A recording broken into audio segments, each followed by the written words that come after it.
Стрес, генетски предиспозиции, употреба на наркотички средства се само мал исочек од причините предизвикувачи за предвремено родените бебиња.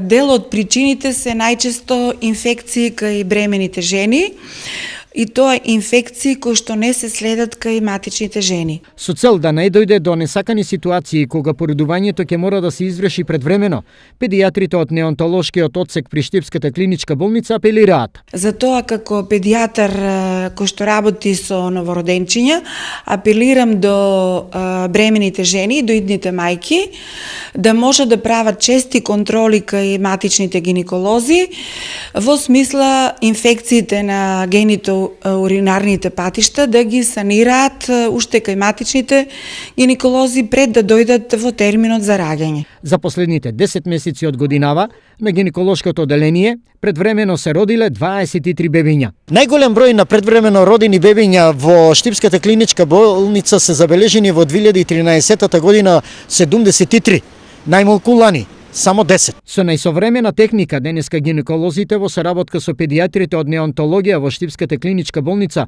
посветуваат големо внимание на предвремено родените бебиња. Интересен е фактот токму на денешниот светски ден на предвремено родени бебиња да се каже дека Штипската клиничка болница покрај неколкуте современи инкубатори наменети за грижа на предвремено родени бебиња единствено во Македонија што има и го користи така наречениот транспортен инкубатор. Со него, за било каква причина, кога е потребно, безбедно бебињата се транспортираат на скопските клиники. Токму ова и стручноста на лекарите и педијатрите, клиничката болница ја позиционираат како една од најдобрите регионални здравствени институции во Македонија.